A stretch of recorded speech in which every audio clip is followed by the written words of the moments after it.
काय झालं सतीश पाटलांना या निवडणुकीमध्ये पराभव समोर दिसू लागलेला आहे. त्यांना पश्चाताप व्हायला लागलेला आहे की आपण विनाकारण महाराजांना ह्यामध्ये ओढले असं मला जाणवतं आणि म्हणून त्यांची भाषा जी आहे तुम्ही बघितलं असेल 2-3 सभा त्यांच्या माझ्याशी गाठ आहे काठी घेईन म्हणजे त्यांना स्वतः काय बिहारमध्ये असं वाटतं का काय मला माहीत नाही.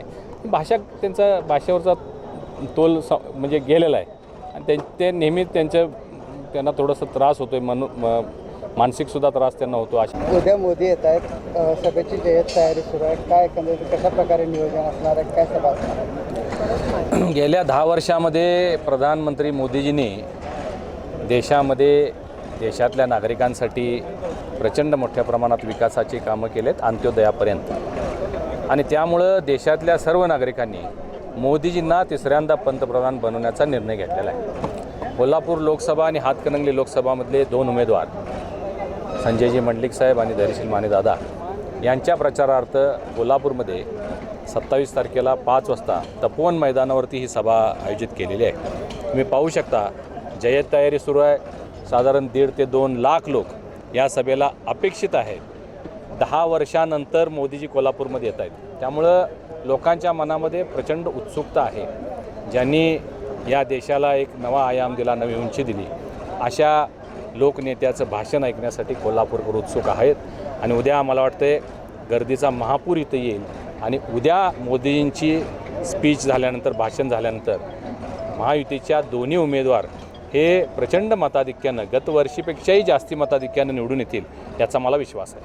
खरं तर साहेब महाविकास आघाडीकडून एक कॅम्पेनिंग सुरू आहे सध्या सोशल मीडियावर भीती गादीची म्हणून सभा मोदींची ह्या कॅम्पेनिंगकडे कसं बघताय त्यांना काय पडतं? महाविकास आघाडीमध्ये काय दम राहिलेला नाही.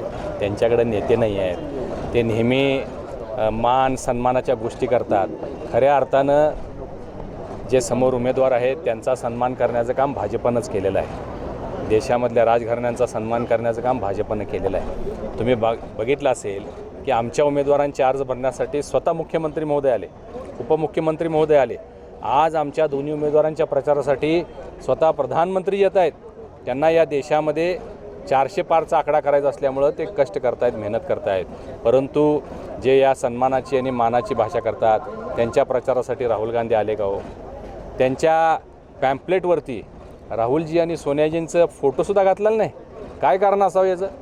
त्याचं कारण एकच आहे, राहुल गांधीजींचा फोटो लावून जर मतं मागितली तर मतं मिळणार नाहीत. म्हणून काँग्रेसचे जरी उमेदवार असले तरी त्यांनी त्यांच्या नेत्यांचे फोटो टाळलेले आहेत. त्यामुळं मोदींना कुणाची किंवा आमच्या उमेदवारांना भीती असायचं काहीच कारण नाही. हे 2014 आणि 2019मध्ये आपण या महाराष्ट्राचा कौल पाहिलेला आहे. 14मध्ये अख्ख्या महाराष्ट्रामध्ये 2 खासदार काँग्रेसचे निवडून आले होते. 19मध्ये अख्ख्या महाराष्ट्रामध्ये 2 खासदार निवडून आले होते. ते निवडून आले होते ते अशोक चव्हाण साहेब यांच्यामुळं. ते अशोक चव्हाण साहेब आता भाजपासोबत आहेत. त्यामुळं महाराष्ट्रामध्ये काँग्रेसचं खातं उघडलं जाणार नाही अशी परिस्थिती झालेली आहे. आता अशा पद्धतीचे बाली स्टेटमेंट करणं किंवा हे सोशल मीडियाच्या माध्यमातून अशा काही रील्स बनवणं हे म्हणजे त्यांच्या बुद्धीची कीव येते. परंतु मी सांगितल्याप्रमाणे मोदीजींचा आवरा किंवा मोदीजींचा जो आवाका आहे कामाचा विचारांचा त्यांच्या विचारानं हा देश चालवत आहेत. विचारानं या देशाची प्रगती झालेली आहे. त्यामुळं उद्याच्या सभेनंतर ही त्यांची सगळ्यांची जी बोलती आहे ती बंद होऊन जाईल.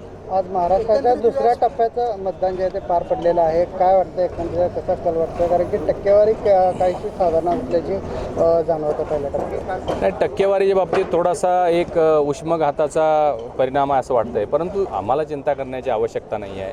जे काय मतदान बाहेर पडतं आहे ते महायुतीचं मतदान बाहेर पडतं आहे आणि त्यामुळं मतदानाचा टक्का कमी जरी झाला असला तरी ते सर्व महायुतीचंच मतदान आहे असं मला वाटतं.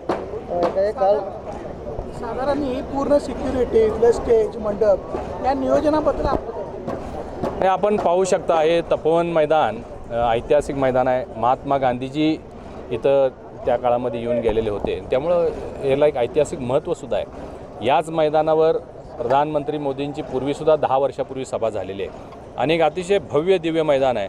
तुम्ही बघू शकता साधारण 1.5 ते 2 लाख कॅपॅसिटी चे लोक बसतील एवढं मोठं मैदान आहे.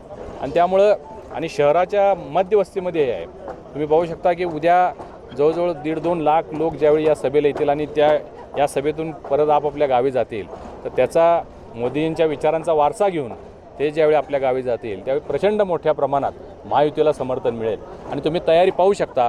साधारण 1.5 लाख खुर्च्या आपण ठेवणार आहोत. मोठं स्टेज आहे. स्टेजवरती 40 मान्यवरांची आसन व्यवस्था केलेली आहे. मीडियासाठी व्यवस्था केलेली आहे. काही सांस्कृतिक कार्यक्रम होणार आहेत. अशी जय तयारी सुरू आहे. आमच्यासाठी हा खरं म्हणजे एक महोत्सव आहे. काल सुषमा अंधारे कोल्हापूर दौऱ्यावर होत्या. यावेळी आपल्याबद्दल बोलताना ते म्हणले धनंजय माडकांबरोबर मी काम केलेलं आहे. त्यांच्या अनेक सांगण्यासारख्या गोष्टी आहेत. ते मी आता सांगणार नाही, मात्र सभेमध्ये मात्र याबद्दल नक्की बोलणार. नाही, त्या काय म्हणल्यात मला ऐकलेलं नाही. पण जे काय सांगायचं ते सांगून टाकलं पाहिजे ना. सांगण्यासारखं आहे तर मला लपवून ठेवायचं कशासाठी? सांगून टाकायचं जे काय आहे ते. सगळ्यांना माहिती असते. मी काय आहे हे संपूर्ण कोल्हापूर जिल्ह्याला, महाराष्ट्राला माहिती आहे. अशा पद्धतीच्या आणि कोण बोलतं याला आपल्याला काय फार महत्त्वाची द्यायची आवश्यकता नाही असं मला वाटतं. काल सतेज पाटील यांनी एक वक्तव्य केलेलं आहे.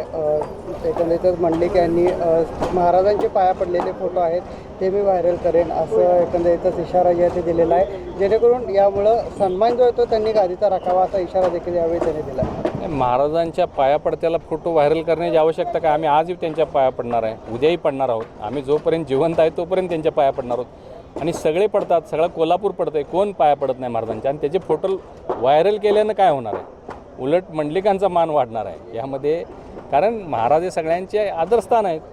त्यामुळे त्याच्याबद्दल अशा पद्धतीचं ते काय झालं आहे, सतेज पाटलांना या निवडणुकीमध्ये पराभव समोर दिसू लागलेला आहे. त्यांना पश्चाताप व्हायला लागलेला आहे की आपण विनाकारण महाराजांना ह्यामध्ये ओढले असं मला जाणवतं आहे. आणि म्हणून त्यांची भाषा जी आहे तुम्ही बघितलं असेल 2-3 सभा त्यांच्या, माझ्याशी गाठ आहे, काठी घेईन, म्हणजे त्यांना स्वतः काय बिहारमध्ये असं वाटतं का काय मला माहीत नाही.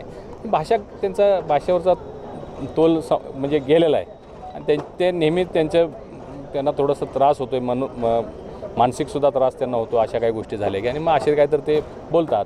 आता काठी घेऊन उभा राहिनी अशा एका व्यक्तीनं बोलणं हे कितपत योग्य आहे आणि आपल्या संस्कृतीमध्ये कसं बसतं आहे याच्यावरूनच त्यांच्या या प्रचारातल्या सगळ्या त्यांच्या वागणुकीवरून त्यांचा पराभव निश्चित झाला आहे हे दिसून येतं आहे. थँक्यू.